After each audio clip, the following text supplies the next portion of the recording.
opportunities, economically speaking, but also socio-politically speaking also. Now, GDP, is really measuring the size of your economy, how rich you are, how poor you are. So the size of the economy in 1970 at independence was $200 million, $0.2 billion. These are Fijian dollars I'm talking about.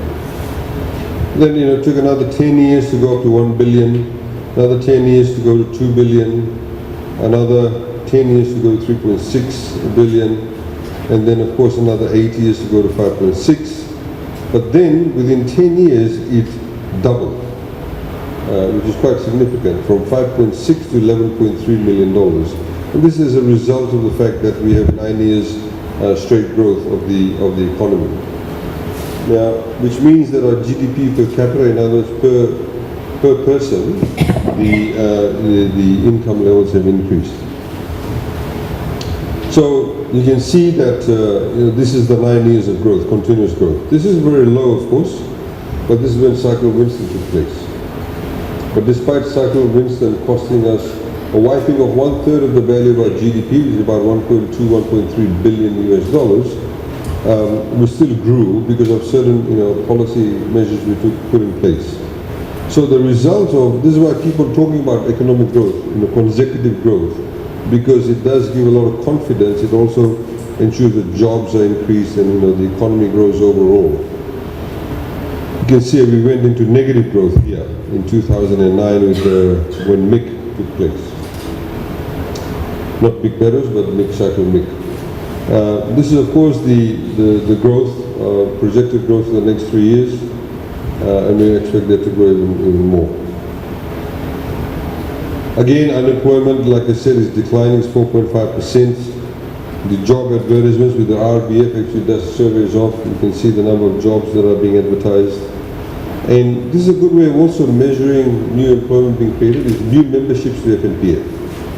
Obviously, if somebody becomes a member of FNPF, a new member, they've never been a member before. That means they've become a member of the formal employment sector. And you can see that's actually happened quite soon. So, for example, in 2017, there were 20,795 new registrations. What are the areas that actually contribute to economic growth? These are the sort of areas. You can see there's always a lot of potential for growth here. There's agriculture, contributes about 8.2%, fisheries 2.1%, forestry 0.6%. Very little comparatively.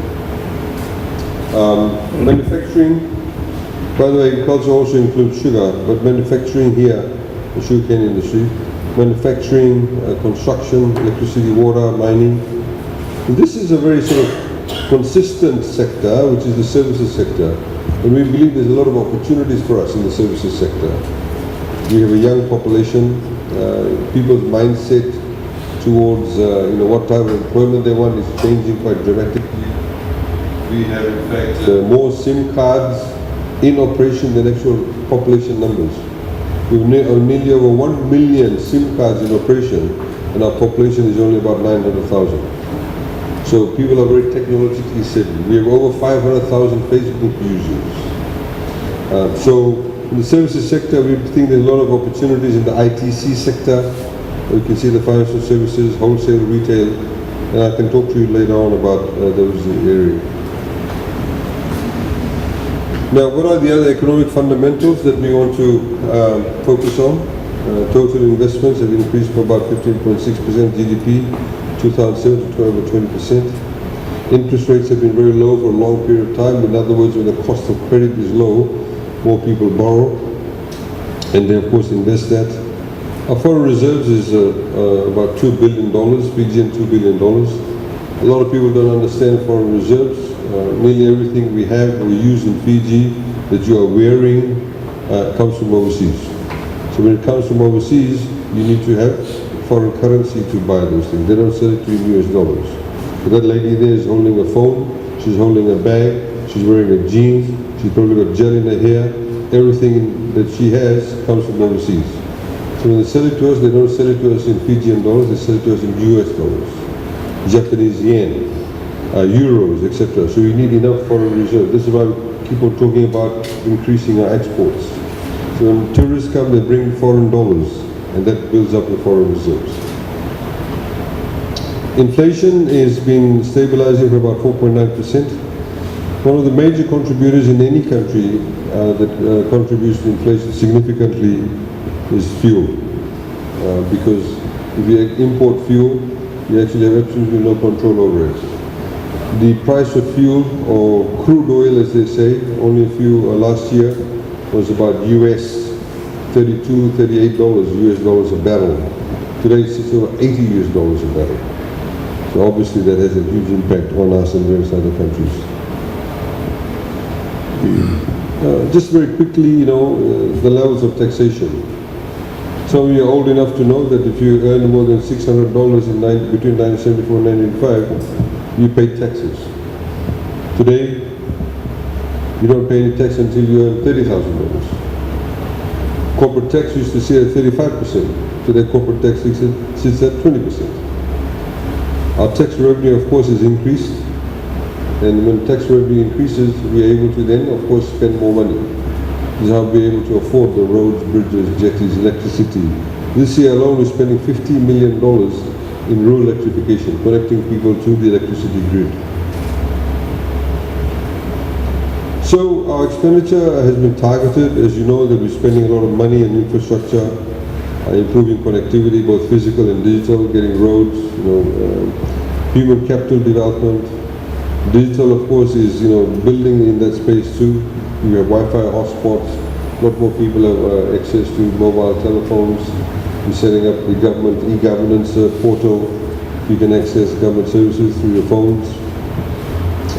Smart, innovative economic and social policies.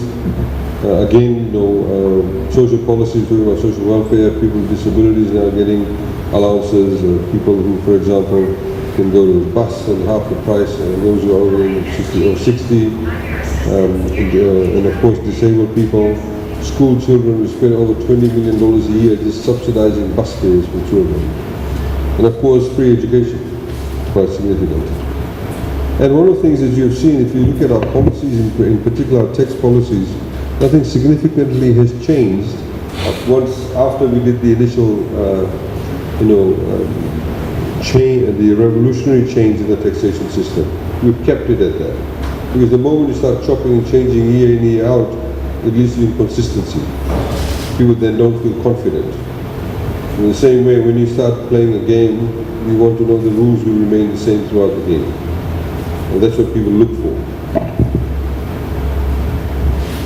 This is very important. One of the things that we have to do is when we do the budget, there are two types of expenditure you have. One, of course, is the money that when you have the money, you spend to run your day-to-day expenses, your government day-to-day expenses.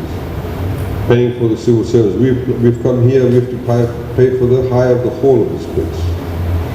We have to pay the civil service salaries, photocopying paper, fuel costs, all those types of expenses. That's what you call operating expenditure. The other expenditure is, of course, your capital expenditure, which is here, CapEx.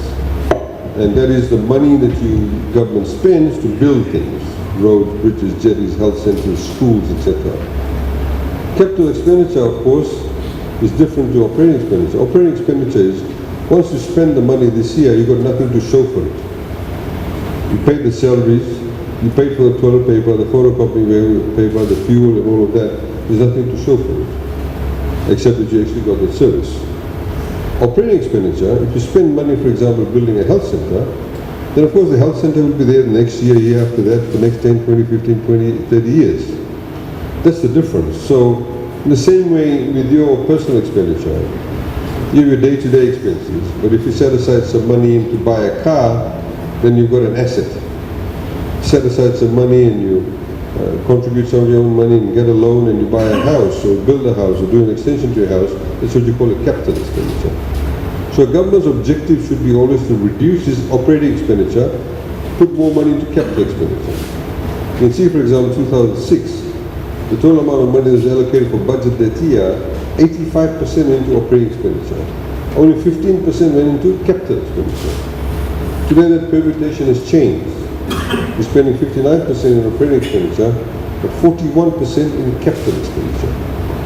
And that's very significant. In other words, we're spending a lot more of government's money in building things. Now, this is very interesting, and it goes to what I was saying earlier on. Between 1980 and 2006, which is about 27 years, the total amount of capital expenditure spent by whichever government was there for the past 27 years, they spent 3.5 billion Fijian dollars in capital expenditure, and the debt increased by 2.6 billion dollars. From 2007 to this financial year, which is 11 years, the amount of capital expenditure has doubled, which is $7 billion. So in 11 years, we spent more money in capital expenditure than they spent in 27 years. This is why you see so much infrastructure development. But the debt increased by 2.3 billion. Over here we spent 3.5 billion, debt increased by 2.6. Spent 7 billion, debt increased by 2.3 billion. Why? Because we are saving a lot more from our operating expenditure and putting that into capital expenditure. And this goes to show, for every dollar of capital expenditure between this period, 76 cents was borrowed. For us, every dollar spent in capital expenditure in this period here, we borrowed only 36 cents. Because it says the rest is financed by the large operating services, savings. Again, a lot of people in Fiji talk about debt without understanding debt. I think debt became very politicized with the elections. A lot of the political parties, politicians, non-politicians and supporters say, oh, Fiji's debt is very high. When in fact, if you look at Fiji's debt, it has significantly increased over the past few years. There are two ways of measuring debt, and when I say it's decreased as a percentage of its GDP. So it's very, very easy to explain. To say, this gentleman here, for example, if he earns, say, $100, and he goes and borrows $20, then 20% of his income is in debt. 20%. 20 over 100 is 20%. Now, if this lady over here, if she earns, say she goes and borrows $50, 2.5 times more than debt of his, but she earns $500. So her debt to her income is only 10%. 50 over 500 is 10%. His debt is, although his debt is less than hers, as a percentage of his income is 20%. So if you look at it on the face value, you say, oh, she's got a higher debt, $50, lower than his. But the ability to service his debt would be a lot more difficult for him because he earns only $100. Ability to service her debt would be a lot higher because she earns $500. So the comparison as a percentage is the best way of measuring it. The same way if you go to a bank, assuming I'm earning, say, $30,000 and I go to the bank, I want to borrow $1 billion. So no, you can't, because you take your daily expenses, your living expenses, you can't service the debt. Your repayments is higher. But if I'm earning $750,000, now I can borrow $1 billion, they'll give me the loan very easily. Because I have the ability to pay the debt. So the higher you earn, in other words, the richer you are, the bigger your GDP, the easier it is to service your debt. So we had a policy, of course, to reduce our debt to GDP ratio, which is about 56.2%, very high over here. And as you can see, we continuously were reducing that. Over here, of course, we had Cyclone Winston. Cyclone Winston alone, we had to spend an additional $500 million just to rebuild schools, bridges, jetties, washed away crossings, all those sorts of things. So which has pushed up our debt to GDP ratio to 50%, which is still lower than what it was. And of course, in our focus this year, in the upcoming budget, will be to bring that bar further down. So again, as we talked about over here, it went down to 47.4%. But of course, with the debt increasing, Winston, Kenny, Josie, Gita, and Winston, all of that sort of contributed to the rebuild program. Now, this is what we call the nominal value of our debt. In other words, the dollar value of our debt. Like I mentioned, the $20 versus the $50. So obviously our debt nominally has gone up. It's about 5.1 billion Fijian dollars. Now, I'll come back to debt. Maybe I'll take it there now. Okay, let's look at other countries' debts. So Fiji sits here, as I mentioned, 50%. Look at the debt to GDP ratio of Japan, it's 239.2%. The USA, which is the most debt-ridden country in dollar value, is 107.4%. Singapore, 112%. And this is where Fiji sits in comparison. So like Australia, as a percent of GDP is lower, but in dollar value it's higher. Let me show you the next slide. This is measuring a debt in US dollars. Japan's debt is 11.8 trillion US dollars. USA's debt is 19.9 trillion dollars. Most debt-ridden country in the world. But nobody says the US economy is failing. Nobody says the Japanese economy is failing. Our debt in US dollars, Fijian is 5 billion, US dollars at the moment is $2.42 billion. So Australia, like I mentioned, over here, debt to GDP ratio is lower than Fiji, 41.1%. However, in dollar value, is 517.3 billion US dollars. So that's how high it is, and ours is over here, $2.42 billion. That's how you measure in nominal terms, dollar value, and over here is how you measure in your GDP basis. Please feel free to ask me questions later if you want to. So, what's our strategy for 2019-2020? Again, of course, is to maintain the strong and sustained investment and economic development.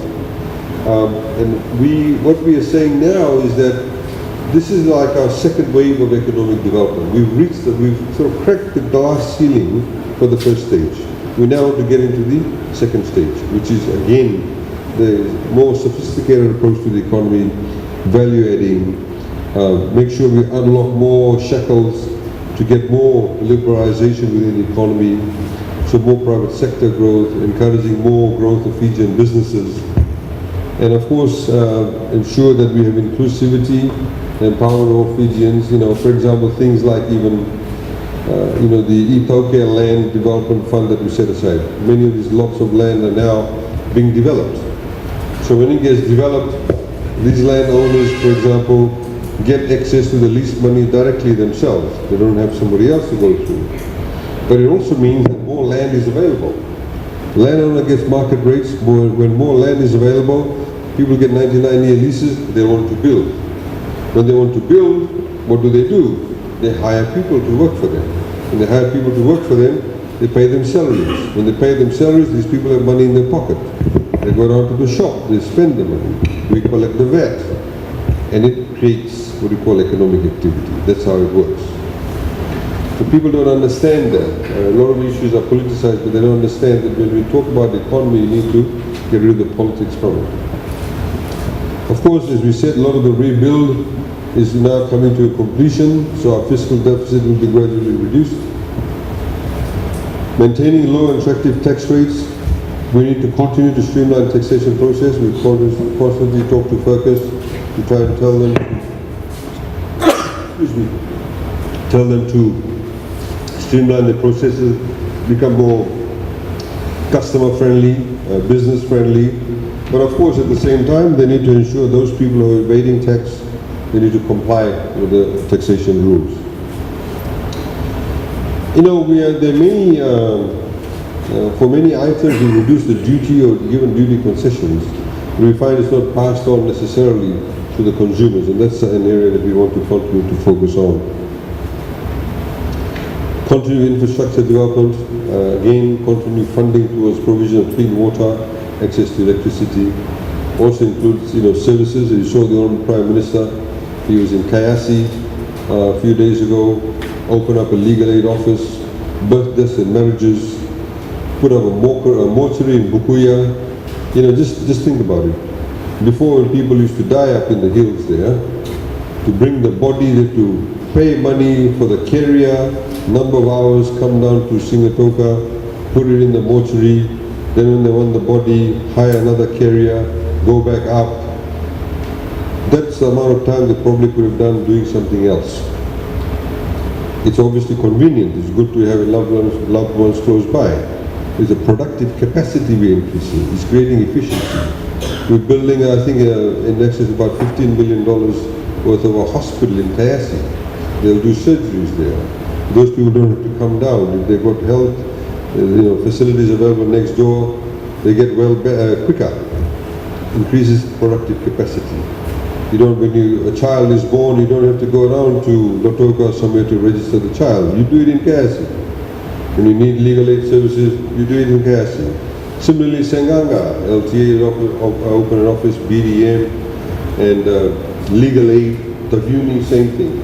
So we're putting in money into those areas to improve people's quality of life. It also increases, efficiency. Again, in medical services, we're improving. As you know, Aspen Hospital is somewhere that Aspen Hospital is coming into the fray, and we will now, get very soon 24/7 open heart surgery facilities available, and various other procedures that people need to go overseas before. Now they don't have to go overseas. And again, small medium enterprise development, self-help initiatives, and young entrepreneurs. There's one area that you'll see a lot more announcements made. We want to increase the rate of home ownership in Fiji. The rate of home ownership in Fiji is very low. And when I say increase the rate of home ownership, I mean actually on secure land, secure title, not living over some tiri-tiri or squatter land. I mean access to secure title. Social protection, again, we talked about agriculture, investment, digital connectivity. This is very, very important. Get more people connected. Today, for example, through Wailesi, somebody in Rotuma, somebody in Laos, southern tip of Laos can actually watch all the 8 channels of television. And of course, we're improving the quality where we can also exchange data. And that is very important because we want the child who, for example, goes to some school in Kandavu or in Laos to have the same access to technology that a student may be in Suva getting. And that's very, very important. So, you can post, hand deliver, email your submissions by the 26th of April. And this is, of course, our address there.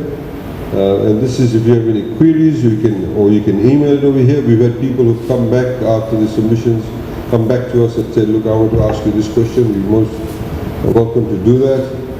We have Shiri Ganda here. Shiri, please put up your hand. He's the head of fiscal planning. And he's here, and you can call him and ask him any questions should you require so. So, ladies and gentlemen, the other point I want to make is that if you have any personal problems, we've had some people with sort of personal issues. We don't entertain that over here publicly, but we've got staff at the back. You can raise your issues with them, leave your phone contact details. We've had people, we've got to place where people said, my lease has not gone through. So there's got nothing directly to do with the budget. But we still hear your complaints, and then if you leave the details, if you brought in documentation, then we'll get back to you after, in the following week. But we'd like to hear from you regarding the budget submissions, or should you have any questions. Or like I said, should you wish to make any submissions later on, you can do so, and you've got time till the 26th of April. We also have the CEO of Fiji Revenue Customs Services here too. He's willing, if you have any questions regarding taxation, he's quite happy to answer the question, or if you have any complaints for that matter. Please feel free to raise those issues. Okay, so let's open up the floor. We've got somebody going on with the mic. Please put up your hands.